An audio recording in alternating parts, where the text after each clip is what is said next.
God morgen. Godmorgen. Hvordan kan jeg hjælpe dig? Jeg har brug for en sutteflaske. Tak. Uma mulher vai para uma farmácia em Odense, na Dinamarca. Isto poderia ser o início de uma má piada, mas na verdade é o início do nosso novo podcast, O que está a correr mal e como corrigi-lo. A nossa mulher, que vamos chamar de Ana, hesita entre ir para a farmácia em Vestergade ou a outra em Kongsgade. Ela vai para a primeira, pois precisa de comprar fraldas no caminho. Ela entra e compra um biberão. Estamos em 2009. Michael Jackson morre, a Microsoft lança o Windows 7 para todos os computadores e portáteis e Barack Obama é eleito como presidente dos Estados Unidos da América. Mais 2 anos e Obama ainda é presidente. Michael Jackson ainda está morto e o Windows 7 ainda existe.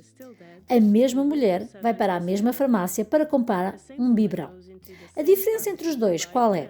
Um tinha um químico que poderia levar a vários problemas, incluindo diminuição na fertilidade, obesidade, diabetes e problemas cardiovasculares, sendo que o outro não o tinha. Em 2010, a Dinamarca finalmente baniu o BPA, ou bisfenol A, em todos os itens que entram em contacto com a comida, como biberões, entre outros. No entanto, no resto da Europa, o BPA apenas foi banido em 2018. Em vários países, ainda é permitido em biberões, brinquedos e como um selante para latas de alimentos. Este é o segundo episódio de O que está a correr mal e como corrigi-lo. E esta é a história do percurso longo e difícil para banir o BPA. Edição de som e criação musical de Gui Calegari. E eu sou Paula Nunes da Silva. What is going wrong and how to put it right.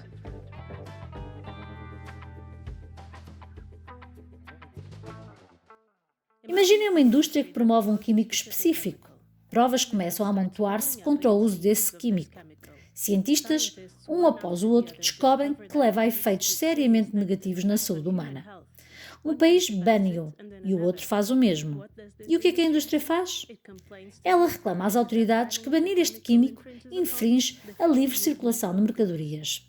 As autoridades são a Comissão Europeia e a livre circulação de mercadorias é a vaca sagrada do mercado único da União Europeia, usada como cartão de saída da prisão para a indústria tóxica quando é contradita. O químico mencionado é o 2,2-bis-4-hidrosfenilpropano, ou bisfenol A, conhecido pelo acrónimo mais amigável BPA. O BPA é uma substância em que estudos científicos mostraram que em grandes concentrações no sangue pode levar a problemas de fertilidade, obesidade, diabetes e problemas cardiovasculares, para além de outros. Este não é um pequeno problema.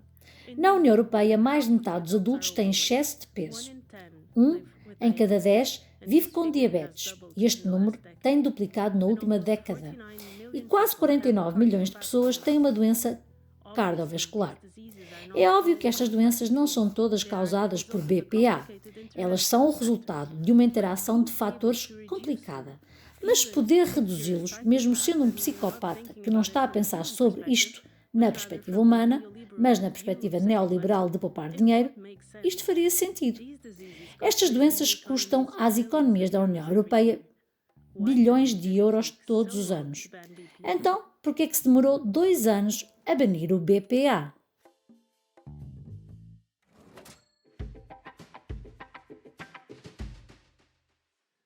O BPA foi criado em 1891 e começou a ser explorado comercialmente no período entre as 2 primeiras guerras. O seu uso tornou-se cada vez mais difundido, até que nos anos 90 começou a aparecer na primeira página. A combinação de ser disruptor endócrino suspeito e de estar presente na comida para bebés fez com que se destacasse pelos maus motivos. Na Dinamarca, isto foi discutido no Parlamento Nacional a partir dos meados dos anos 90. Existiu a pressão para criar uma proibição. No entanto, o governo preferiu ser cauteloso e não agir a nível nacional até existir uma proibição a nível europeu. E então, os anos foram passando. Com isto, a preocupação com os efeitos do BPA aumentou, assim como a pressão pública para banir o seu uso. Em 2005, o assunto foi levado ao ministro do Meio Ambiente da Dinamarca, dessa altura, que reiterou que havia uma investigação em curso na União Europeia, cujo resultado precisava de ser decidido antes de a Dinamarca implementar quaisquer restrições unilaterais. Em 2010, pelo menos 15 anos após a primeira discussão ocorrida no Parlamento dinamarquês, todos os partidos, excepto Venstre, os neoliberais, e de Conservative, o Partido Conservador, decidiram introduzir uma proibição dinamarquesa. A Dinamarca tornou-se o primeiro Estado-membro europeu a tomar uma atitude proibindo o uso de bisfenol A nos biberons. Como resposta, a Comissão Europeia contestou que a medida proposta infringia, como era de esperar, a livre circulação de mercadorias. Como poderiam argumentar que uma substância química suspeita de causar tanto dano deveria ter a liberdade de circular? Bem, este argumento de infringir a livre circulação de mercadorias é sempre o primeiro argumento usado pela Comissão para restringir políticas ambientais e regulamentações que possam prejudicar os lucros das grandes empresas. No entanto, neste caso, algo invulgar aconteceu. Nas negociações com a Comissão, a Dinamarca conseguiu convencê-los a implementar uma restrição mais forte ao uso de BPA em biberões na Europa. A França, então, seguiu a abordagem da Dinamarca em 2012 e levou-a ainda mais longe, com uma proibição mais abrangente do BPA em materiais alimentares que entram em contacto com crianças. 3 anos depois, a França estendeu a sua proibição a todos os materiais em contacto com alimentos. No entanto, a indústria não estava pronta para ceder tão facilmente. Vamos fazer uma pequena pausa neste tópico.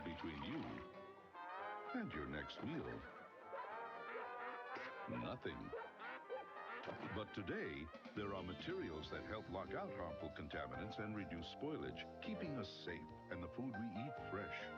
Plastics make it possible. So now, the rest is history. Os plásticos estão por toda a parte, desde embalagens de alimentos até materiais de saúde, construção, móveis e têxteis, e estamos a ser inundados por eles. De acordo com a Agência Europeia do Ambiente, na Europa Ocidental consumimos anualmente, em média, 150 kg de plástico por pessoa, o que é mais do que o dobro da média global. A grande maioria do plástico utilizado acaba em aterros ou no ambiente natural, onde levará séculos para se decompor.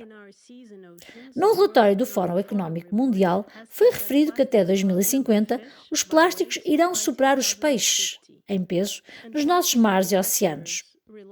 A dependência dos fabricantes de plástico em combustíveis fósseis destruidores do clima como ingrediente base, com a adição de produtos químicos tóxicos, leva a impactos incalculáveis nos nossos corpos e no ambiente. É difícil exagerar a escala e a urgência do desafio que o mundo enfrenta para reduzir substancialmente o nosso uso de plástico e garantir que reutilizamos e reciclamos o máximo e o mais rapidamente possível.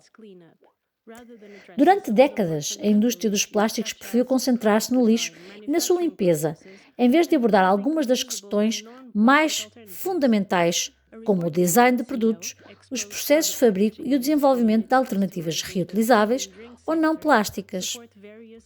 Um relatório que fizemos na CAO expôs como a indústria de embalagens e seus clientes no setor de alimentos e bebidas apoiam várias campanhas anti-lixo em toda a Europa, tanto para eco-branquear embalagens plásticas de utilização única, como uma aparência de respeitabilidade ambiental, tanto para tentar transferir a responsabilidade de lidar com resíduos plásticos para as autoridades locais e cidadãos.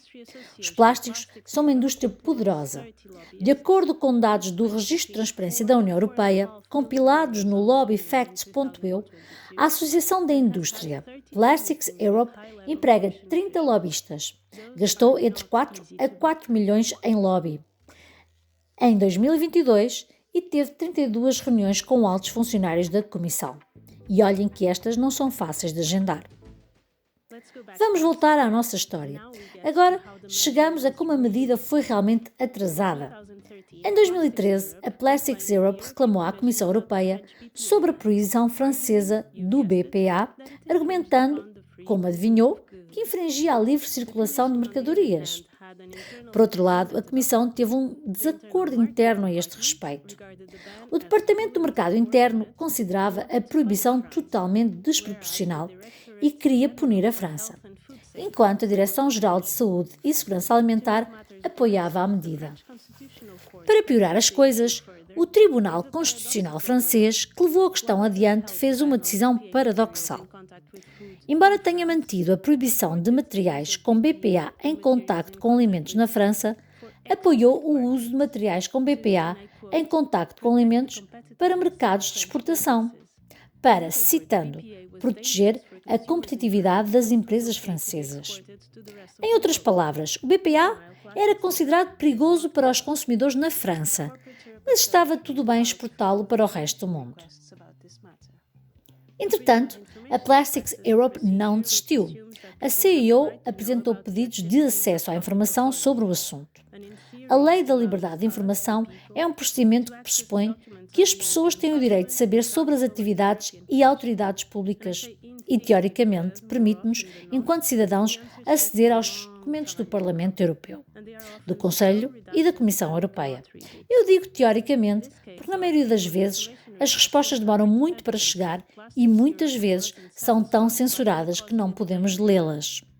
Neste caso, os nossos pedidos de acesso à informação descobriram provas de que a Plastics Europe não ficou satisfeita apenas por causar um atraso na proibição.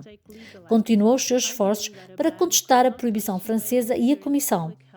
Assim, em 2017, a Plastics Europe mais uma vez instou a Comissão a tomar medidas legais, argumentando que a proibição não pode perseguir qualquer objetivo coerente de saúde pública. Apesar da pressão da indústria de plásticos, a Comissão finalmente concluiu as suas investigações em 2018. Mais de 20 anos depois, os políticos dinamarqueses começaram a argumentar a favor de uma proibição.